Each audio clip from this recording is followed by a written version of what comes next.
से इलेक्शन होगा, बीजेपी चुन करके आएगी, समझे? बैलेट पेपर से ही चुनाव लड़ाया जाए। आज भी संविधान के 61 के अनुसार ये चुनाव यह बैलेट पेपर से लेना चाहिए, ये कानून है। लेकिन इन कानून को प्राइम मिनिस्टर भी तोड़ रहे हैं। इस शिरडी वाले जानों वाले सरकार ने कल जो जी बाबा साहब के पुतले पर जो उड़गंगाई की, पता नहीं हमारे कवाड़े सर को भी और हमारी सुरेखा बाई को भी क्या करेंगे, क्या कहेंगे? तुम जिम्मेदाराना लोग हो, जिम्मेदाराना इस देश की संविधान की सुरक्षा करने वाले लोग हो, फिर भी अभी तक होश नहीं है आपको। इस शिरडी वाले जानों वाले सरकार ने कल जो जी बाबा साहब के पुतले पर जो उड़गंगाई की,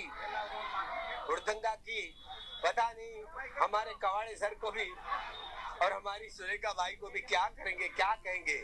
यहाँ शिवसेना के ये बीजेपी वाले लोग यहाँ श्री राम के जय बोले, तो इनका कितना निषेध करा? तो ये लोकतंत्र की हत्या करने वाले लोग है ना? फिर भी हमको चेतना नहीं है, हम अभी भी बेहोशी में जी रहे हैं। जो कि ये चुनाव आयोग बीजेपी मिलकर के हमारे वोट के अधिकारों का हनन किया, ईवीएम दबाव दे करके लाए। यहाँ तक कि लोकसभा के चुनाव में भी 5 करोड़ लोग ऊपर से ब्रह्मदेव की तरफ से बटन दबा करके लेके आए। अब यह हरियाणा के इलेक्शन में 14 लाख वोट ऊपर से पेटियां बंद होने के बावजूद बटन ब्रह्मदेव के पास में गए चुनाव आयोग और उनको चुनाव करके दे दिया। महाराष्ट्र में यही शिरडी वालों का सरकार आने वाला, अगर ईवीएम रही तो आप कुछ नहीं कर सकते। अभी भी चुनाव आयोग उत्तर देने के लिए, जवाब देने के लिए कोई तैयार नहीं। लोकतंत्र की हत्या हो रही है। कल ही रास्ते पर उतरो आप लोग और बंद करो ईवीएम, हटाओ और जनतंत्र बजाओ करके।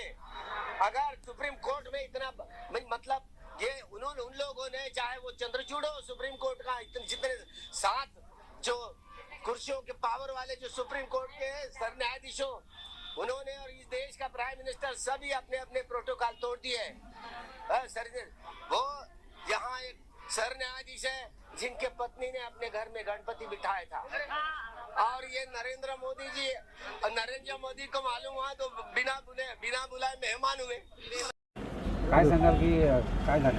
सर, काय झालं त्याच्यापेक्षा मी सर्वप्रथम असं सांगतो की सदर मतमोजणी प्रक्रिया चालू आहे विधानसभा 143 डोंबिवली ह्या मतदान प्रक्रियेवरती आम्ही बहिष्कार टाकून आलेलो सगळी मंडळी। ही जेवढी जी मंडळी दिसत आहेत ही मंडळी आहेत ही मतमोजणी प्रक्रियेतील काउंटिंग एजंट आहेत ते। परंतु आता तिथे आम्ही निषेध केल्याचं कारण तुम्हाला सांगतो की पहिल्या राऊंडला टेबल नंबर 1 वरती पहिलीच मशीन आणि 17C मध्ये तफावत होती। आम्ही ऑब्जेक्शन घेतल्यानंतर त्यांनी आम्हाला उत्तर उडवाउडवीची दिली। आम्ही म्हटलं ठीक आहे, पुढची आपण काही मशीन बघू। 6व्या ते 7व्या राऊंडपर्यंत जवळपास 20 ते 25 जे नियंत्रण युनिट आहे ज्याच्यावरती आपण टोटल काउंट केली जाते मताची, त्याची बॅटरी पर्सेंटेज 99 पॉईंट समथिंग आहे, 99% समजा आहे। याच्यावरती आता आपण जर विचार केला की ती बॅटरी 20 तारखेला मशीन आपण वापरलेली आहे, तिथं मतदान झालेलं आहे। मतदान झाल्यानंतर तिचं बॅटरी पर्सेंट कमी व्हायला पाहिजे, परंतु तो बॅटरी पर्सेंट कमी झालेलं नाही आहे। आणि त्याची जर तुम्ही टक्केवारी बघितली तर एकूण ज्या काही युनिट आहेत 285 जे काही CU आहेत त्याच्यापैकी 6व्या राऊंडला जवळपास 30 ते 35 युनिटची बॅटरी डाऊन होती, म्हणजे पूर्ण ती बॅटरी 99% पर्यंत दाखवत होती। म्हणजे हे कुठेतरी असं आक्षेपार्ह आणि संशयित वाटतं। आम्ही तिथं संशयित म्हणून आक्षेप घेतल्यानंतर आमचे जे उमेदवार प्रतिनिधी आहेत त्यांनी अर्जसुद्धा दिले। जवळपास 15 ते 20 आम्ही लिखित अर्ज दिले, परंतु अर्जाला आम्हाला कोणतं उत्तर मिळालं नाही। आणि हे उत्तर मिळत नसल्यामुळे ह्या प्रक्रियेवरती आमचा संशय आणि संशय म्हणून आम्ही सर्व मंडळी तिथे निषेध करून आलेलो आहे बाहेर। कारण का जर तुमच्या मनानेच तुम्हाला काहीतरी करायचं असेल तर तुम्ही निर्णय द्या कोणाला द्यायचा आहे तो।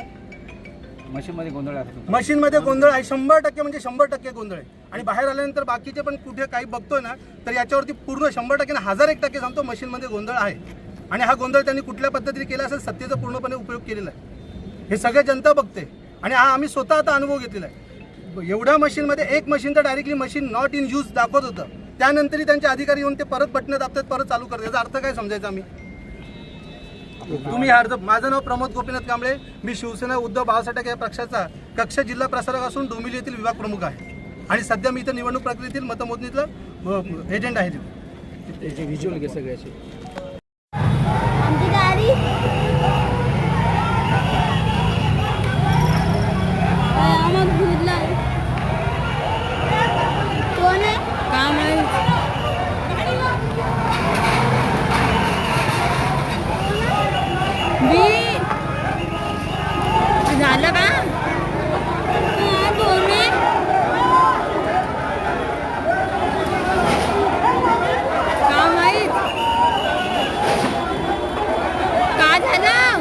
मी सापडत होती मला इथे मी गाडी पप्पा कुठे गेले पप्पा पप्पा पप्पा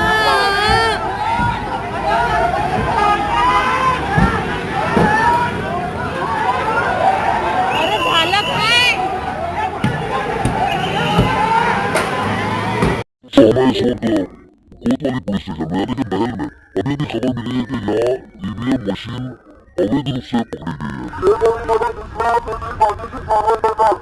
जानने की कोशिश करते हैं कि मामला क्या है। हम इस वक्त है, आप देख रहे हैं मेरे पीछे के हम इस वक्त पुलिस स्टेशन के सामने खड़े हैं और जानने की कोशिश करते हैं। क्या नाम है सर? सौरभ राठौर। राठौर जी, क्या मामला है? आज बहुत सारी पब्लिक यहाँ जमा है, पुलिस है, सभी लोग हैं। क्या मामला है? मेरे ख्याल से कुछ पौने 8 बजे की बात है। अभी हम वही रोड से आए हुए थे और हमारे सामने ऐसा विजुअल था कि एक दो टाटा सुमो थी, उसके इर्द गिर्द लोग थे और वो लोग उनको जो ऐसा रिक्वेस्ट कर रहे थे, सुनने आ रहे कि ईवीएम मशीन पकड़ा। लोगों ने ईवीएम मशीन देखी तो लोगों का ऐसा बोलना था कि ये ईवीएम मशीन एक्स्ट्रा मशीन दिख रही है, ये कहाँ जा रहे। तो उसमें से एक ड्राइवर था, पुलिस की कोई सिक्योरिटी थी नहीं, तो लोग उनको रिक्वेस्ट कर रहे थे, काम करिए आप वो जो ईवीएम मशीन है उसका नंबर हमें बताइए, हम नंबर बता के हम वहाँ पे टैली करेंगे। बस इतना ही था, बट वो जो ड्राइवर वहाँ पे मौजूद था उसने कुछ कोऑपरेट किया नहीं और वो वहाँ से निकलने की कोशिश कर रहा था। इसी में सबको ऐसा संशय हुआ कि मशीन रिप्लेस कर रहे हैं, मशीन बदल कर वो कितनी जा रही है। उसने 40-50 लोगों के कोऑपरेट को रोकने की कोशिश किया, लेकिन उसमें से वो निकल गया। उसमें क्या कि बाहर के जो दो चार लोग थे उन्होंने पत्थर लेके वो ड्राइवर की तरफ गाड़ी की तरफ मारा, तो उसमें गाड़ी डैमेज हो गई।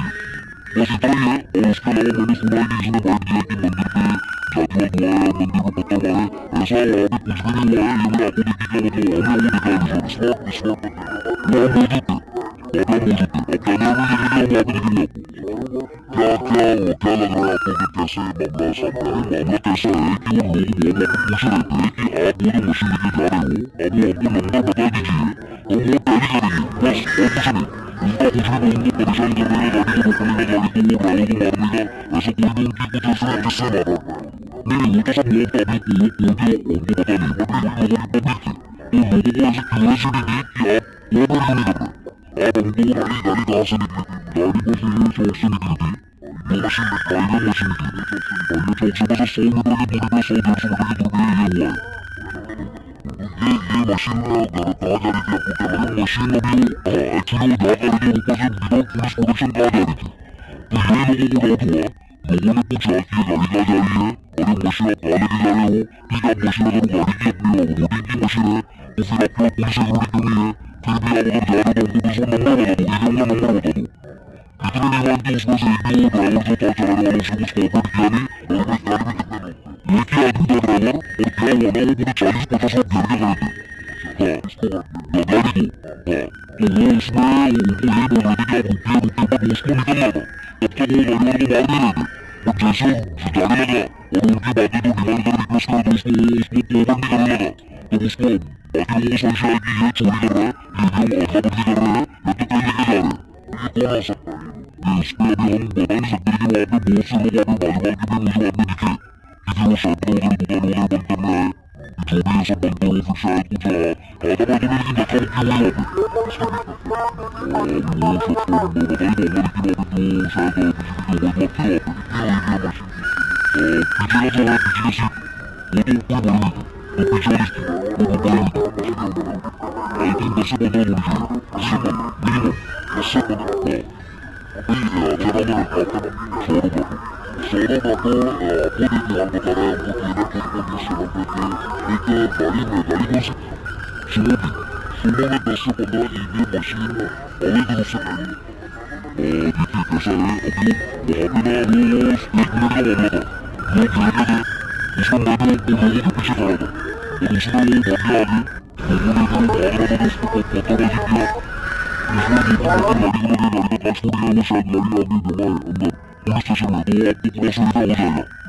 तो वो ऐसा वहाँ से तो भाग गया, लेकिन अभी पुलिस वाले बोल रहे वापस लेकर वो यहीं पे आ गया। लेकिन वो 2 गाड़ी बनी थी, अब वो गाड़ी शायद एक या 2 मुझे पता नहीं, लेकिन मेरे सामने 2 गाड़ी ऑफ रही है, अभी गाड़ी कहाँ है? ये मशीन का है। देखो कैसा है, मैं अभी पुलिस स्टेशन के बाहर हूँ, अभी वहाँ पे पुलिस वाले बोल रहे कि एक गाड़ी अंदर जमा है, एक या 2 मुझे मालूम नहीं है, लेकिन मेरे सामने वहाँ से 2 गाड़ियाँ निकल रही है, वो गाड़ी और वो दोनों गाड़ी के कांच फूटे हैं, मुझे इतना मालूम है। और मेरे ख्याल से गाड़ी का नंबर भी MH19 ऐसा कुछ तो था। क्या नाम है आपका?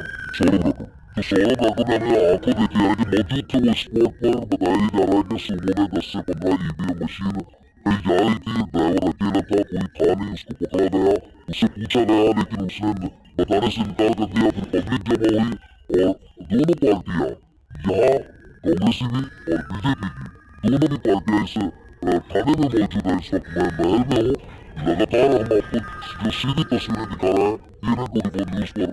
आगे की जो भी खबर आएगी आप तक जरूर पहुंचेगी। मैं हूँ रियाज और आप देख रहे हैं ENN24 न्यूज। जय। दोस्तों नमस्ते, मैं राहुल वरघट।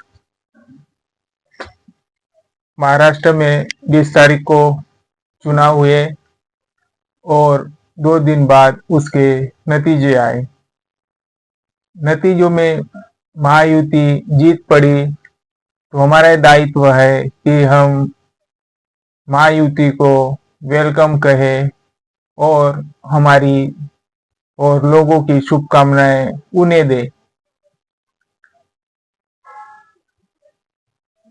तो हमें महायुति को स्वीकार करना चाहिए कि ये जो इलेक्शन की जीत हुई ये महायुति ने जीती। भाजपा को ज्यादा सीट मिली, शिवसेना को 2nd नंबर पे है और एनसीपी 3rd नंबर पे है। तो जो ज्यादा उसकी सीटें होंगी वही मुख्यमंत्री बने, लोगों की चॉइस है और वो सच बात भी है। तो फिर वो बीजेपी और महायुति मिलकर तय करे कि मुख्यमंत्री कौन बने। तो किसी किसी की चॉइस है और सभी की चॉइस है कि देवा भाऊ ही मुख्यमंत्री बने। देवा भाऊ का मैं फुल मतलब ये बता दूं, कुछ मीनिंग बता दूं। देवा यानी भगवान, देवा यानी भगवान, वो भगवान का भाई है यानी देवा भाऊ है। तो हम यही अपेक्षा करते हैं कि सरकार भाजपा की बने। अभी कुछ लोगों की क्रिटिसाइज है, इलेक्शन के पहले की बात है, जो प्रचार कर रहे थे भाजपा और देवेंद्र फडणवीस भी, वो संविधान चौक में गए, बाबा साहब का मतलब बाबा साहब को हार पहनाया और वहां पे जय श्री राम के नारे लगाए। कुछ लोगों में इसमें दर्द महसूस किया कि जय श्री राम के नारे ना लगे बाबा साहब के स्टैचू के वक्त। बहुत भीड़ थी, जो आजू बाजू का पटांगन था वहां पे कुछ स्टाइलें बिखरी हुई थी, तोड़ मरोड़ हुई। तो इसके बाद बंतित जी ने ज्ञान ज्योति क्रिटिसाइज की। उन्होंने कहा कि जो हरियाणा में हुआ, जो 14 लाख जो मत आए, वोटिंग्स हुई, वो कहां से हुई हो चुकी है। लोकसभा इलेक्शन में जो 5 करोड़ जो वोट आए हैं वो कहां से आए हैं अतिरिक्त। मुझको एक आदमी ने फिर कहा कि लोकतंत्र है ही नहीं, तुमको देश बचाना है तो रास्ते पे उतरना पड़ेगा। एक और मैं सर की बात कहता हूं, मैं उनके यहाँ कभी कभार कितनी तो भी बार जा चुका हूं। उन्होंने अपने घर के दरवाजे के बगल में ही चिपका के एक स्लिप रखी कि मुझ पे ईवीएम पे भरोसा नहीं। जो लोकसभा मतलब कोई भी चुनाव हो वो बैलेट पेपर पे हो। ज्ञान ज्योति पंडित जी ने भी यही कहा, अगर आपको देश बचाना है, राज्य बचाना है तो इलेक्शन के पहले ही आपको रास्ते पे आना पड़ेगा। इलेक्शन के पहले आपको रास्ते पे आना पड़ेगा और जो चुनाव हो वो बैलेट पेपर पे हो, बल्कि इलेक्ट्रॉनिक ईवीएम मशीन पे ना हो। इतनी तो भी केसेस सुप्रीम कोर्ट में पेंडिंग है कि इलेक्शन जो हो वो बैलेट पेपर पे हो। हमें भी लगता है, हमें भी पता था, पर कैसी है, हमें जेव्हा साप जातो तेव्हा आम्हाला लाठी मारण्याची सवय पडलेली आहे। जब सांप चला जाता है तब हम लाठी मारते हैं, तो उस लाठी का कोई अर्थ ही ना हो।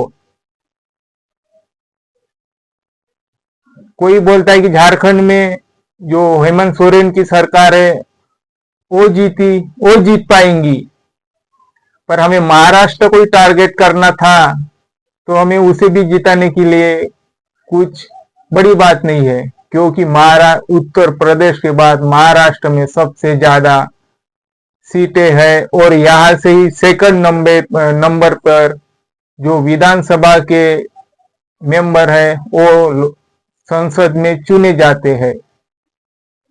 फिर थर्ड नंबर पे हमारा वेस्ट बंगाल है। तो मैं तो यही अपील करूंगा, अभी जो भी इलेक्शन हो सभी ना, जो मतलब कुछ इलेक्शन लोकसभा और विधानसभा का, ये दो तो भी इलेक्शन बैलॉट पेपर पे हो, ये दो तो भी इलेक्शन बैलॉट पेपर पर ही की जाए, ऐसी लोगों की मांग है, क्योंकि लोगों में भारी नाराजगी है और संजय राउत ने कहा है कि ये गड़बड़ हो चुका है। हमें भी उम्मीद है कि कुछ ना कुछ है, क्योंकि इतनी बड़ी सीटें आ ही नहीं सकती, पर आ गई है तो हमें वो स्वीकार भी करनी होंगी। जीत तो जीत होती है। और मैं वंचित बहुजन आघाड़ी को माननीय श्री प्रकाश जी आंबेडकर साहब को भी कहना चाहूंगा, जो लोकसभा चुनाव हार चुके हैं, तो ऐसी ना समझे कि मैं हार चुका हूं। ईएम का दौर है भाई, विधानसभा में भी वैसी हुआ, तो ये ऐसी ना समझे कि वंचित हार चुकी है। वंचित हारी नहीं है, विचारों से वो जीती ही है और आगे भी जीतती ही रहेंगी।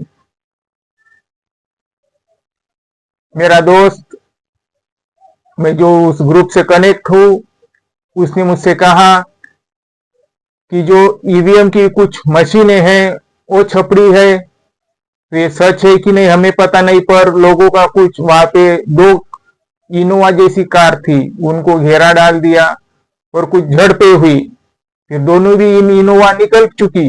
ये नागपुर की ही बात है, तो हमें इसको भी गौर करना चाहिए,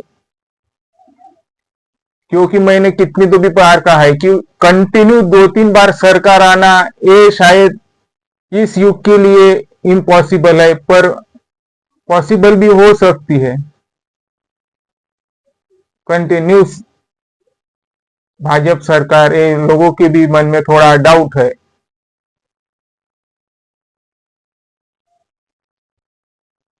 जीत की खुशी कल हुई, फटाके फोड़े, और क्यों ना हो, कोई जीतता है तो हमें उसको वेलकम ही कहना चाहिए।